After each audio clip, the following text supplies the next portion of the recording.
Hey guys, welcome back. Orabomb here, bringing you the Latios and Latias tag team deck profile. This one I'm really excited about because this deck was a lot better than I thought it was going to be. Also, Latios and Latias, as we talked about in the video, fourth and fifth favorite Pokemon, or fourth favorite Pokemon, whatever you want to call it. They're just so similar. It's hard to separate them because they're just so cool. Anyways, that aside, before we get into the video, don't forget to drop a like, subscribe, share, all that good jazz. I guess answer the common question today, which is going to be, which is your favorite tag team to come out of this set, since this is our first tag team profile, kind of. So yeah, let's go ahead and jump right into the deck list before my battery dies once again. Always gotta start that. We should be getting a new battery soon. We're gonna start off with 2. I was playing 3 originally, but I dropped down to 2 because I never found I needed 3. But 2 Latios and Latias tag team. Now I'll tell you why you should be playing 3, because you kind of want to have 2 in the deck at all time. But I found that I've been surviving with just mono tag teams, but that's probably my lack of testing. So I think you should go back to 3 and maybe drop like one of the acrobikes I'm playing for it or something. But let's go over what the card does first. 250 HP, 1 retreat cost, very good. Weak to fairy, not super great, but whenever you attack, you lose all your you lose most of your energy attachments anyway, so you don't actually care that much about Gardevoir and stuff like that. But its first attack does, if we can focus. I mean, it doesn't matter because the screen's on the card. Oh yeah, it doesn't matter anyways. There's hello. This is the other card. Anyways, 240. It does 240 damage, but you have to lose 3 of your energies. So not too bad. 240. You can charge up with cards like Mewmore. We're not playing the Mewmore list as you guys saw in the video, but we're playing a really interesting list that I can't wait to show you guys. But 240 damage isn't that bad. And then this GX attack, for 1 energy, you can attach 5 basic energies from your discard pile to your Pokemon any way you like.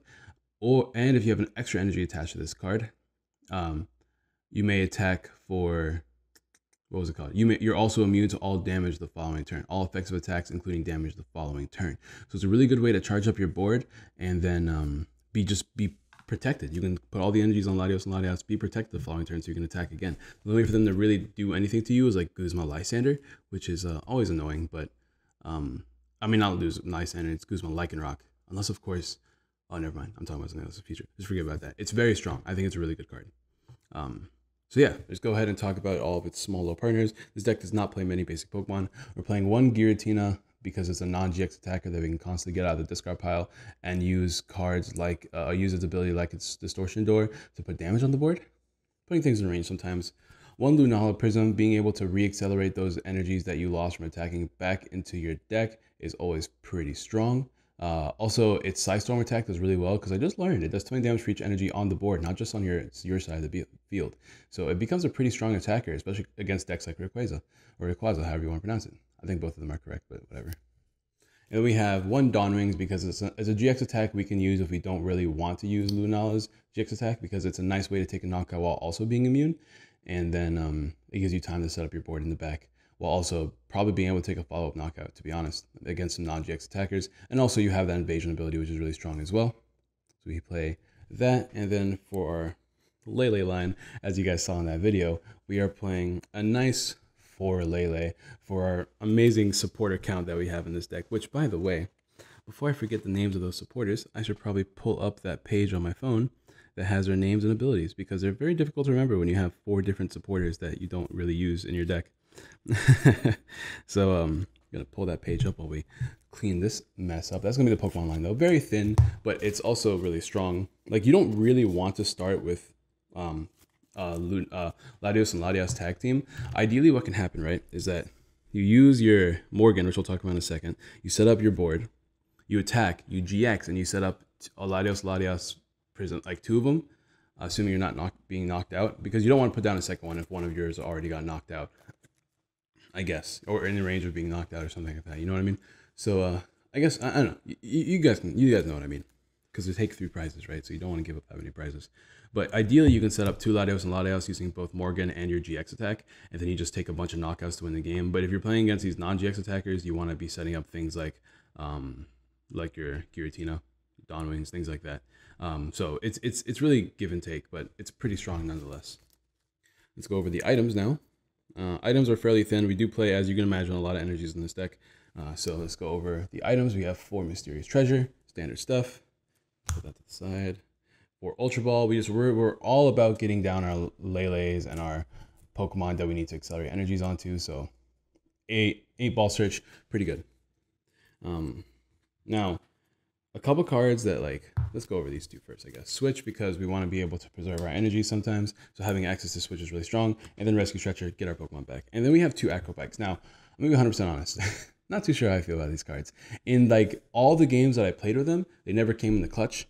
They were originally an extra Latios and Latias Prism Star, and then one Lysander Labs. So I could see you putting those back to what they were before. Lysander Labs being able to prevent your Latios and Latias from being knocked out sometimes. And also turning off Wishful Baton is very important in this current meta, because Wishful Baton is very strong in Pika-Rom. We'll be doing Pika-Rom very soon. So you'll see you'll see how good that card is. But I mean, obviously you just play Field Blower, right? But like I could see you putting those cards back. My mentality is you can keep the energies around and discard the non-energy, so it's easier to land cards off your Morgan. And then we have our one of choice band as well. That's gonna be the item line.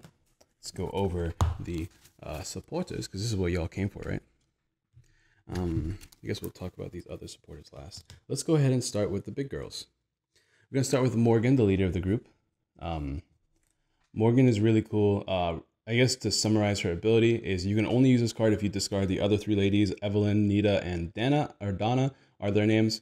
But if you do, you may look at the top 12 cards of your deck, pick as many energy cards, it doesn't have to be basic, as many energies as you find there, and attach them to your Pokemon in any way you like. So 12 is a lot. 12 is a lot of cards. It's like 1/5 your deck, I think. Yeah, it's 1/5 your deck just being looked at and trying to find energies. And if you play a lot of energies, you're going to be landing a lot of cards. Now, that's the main card we're using. The rest of these effects are kind of like, they're all good in a way, and they're scaled very properly too, because they're all based off like the whatever the current active Pokemon is. But let's go over, some of these printing is weird, by the way. Morgan's supposed to be green, but the printing was done very poorly, I guess, but it's fine. This one's supposed to be blue. This one is, actually we should go over the proper order, right? The one that deals with basics first. Let's go over the one that deals with basics first, and then stage 2s, and stage 1s, and stage 2s. Yeah, okay, let's do that first. Okay, so the first one, this one is actually properly printed. This one's Nita. Nita is a supporter. Her effect is actually pretty strong. I should probably put it on the screen. But I believe if your opponent's a basic Pokemon, you can take an energy, you can remove an energy from their basic Pokemon and put it on top of their deck. So it's actually pretty good, because not only do you remove an energy from their Pokemon, you also make their top deck an energy card, which is really, really powerful, especially if your opponent has very small cards, a small amount of cards in their hand and they're top decking. Being able to force them to top deck a basic energy every time. So it has to be their active Pokemon, of course, but being able to force them to top deck an energy every time is very, very strong. So I do like it. Actually, I think Nita is one of my favorite ones. We have Evelyn here, which you can't use this card unless it's a stage 1. But let me go ahead and move these up so we can put the other ones back there. Evelyn's effect is you can just draw 4 cards. If you're playing against Zoroark, it's nice to have this card. It just draws 4. That can be pretty useful sometimes. It's probably my least favorite one out of the group, but it's it's decent, I guess. Like, it's not actually that good. But its draw 4 is not bad, I guess. It's better than how. It's better than how. And then we have Donna. So this one's actually really good.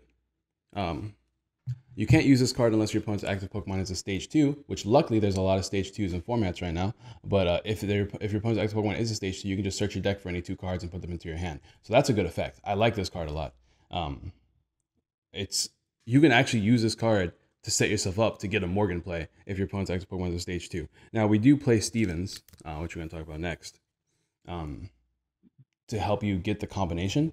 2 is kind of low. I'm kind of thinking about dropping an Acrobike for a 3rd one, but Steven just lets you get any 3 cards and then you turn ends. But usually there's a lot less hand disruption in this format than there was. So I'm thinking that Steven will stick, but that's also why I want to play 3, right? Steven's just a good card. Honestly, I want to play 4. So I might just drop both Acrobikes for 4 Stevens, but I digress. And then we play 2 Guzmas. We don't really care about using Guzma too much in this deck because we have all these other supporters we want to use, but it's nice to have the Guzma to close out the game. A lot of the time I Steven for like one of the ladies, an Ultra Ball, and maybe like a Guzma or something like that, or a Treasure and a Guzma. Having Guzma around is really, really nice in your hand though. Just you want to play the game with a Guzma in your hand almost all the time. So having Steven is very useful for that. But that's gonna be the supporter line. We're also playing, oh wait a minute, no, this is, yeah, that's everything else. All right, cool. So now we're just gonna go over the energies, and the energies is pretty important. I'm very up in the air about the numbers, but these numbers I like a lot right now. So these aren't sleeved, so don't criticize me, but I didn't feel like unsleeving a bunch of cards to sleeve these again because I was testing the next decks before we start recording them, but we have quite a few energies. Over 1/3 of our deck is energy cards. So this is gonna last a while. 3, 6, 9, 12. 15 psychic energies, and then 3, 6, 7 water energies. I seem to be landing enough energies off of Donna when I play this. I want to play more because there were some games where I've only landed 2 energies, and that was a really big kick in the nuts. But other than that, deck seems to be running well. I think the strategy is a lot cooler than I thought it was going to be. It's a lot easier to pull off, at least. Even against a deck that plays Marshadow, sometimes they just can't afford to play Marshadow, and they just have to accelerate their board so they can take knockouts. And then that gives you the opportunity to use cards like Morgan, Dana, and all these other really cool cards. So I do like this deck a lot. I just think it's my bias of it being Latios and Latias Prism, or Latios and Latias tag team, because once again, up there in my favorites. So but let me know what you guys think of the deck down below. Let me know if you'd ever try this out. But I'm going to tell you guys right now, you probably should try it at least, because the deck is a lot cooler than I thought it was. And that's saying a lot, because I'm a negative Nancy when it comes to how people should build their decks. So don't forget to drop a like, subscribe, share, all that good jazz, and I will see you guys next time. Peace.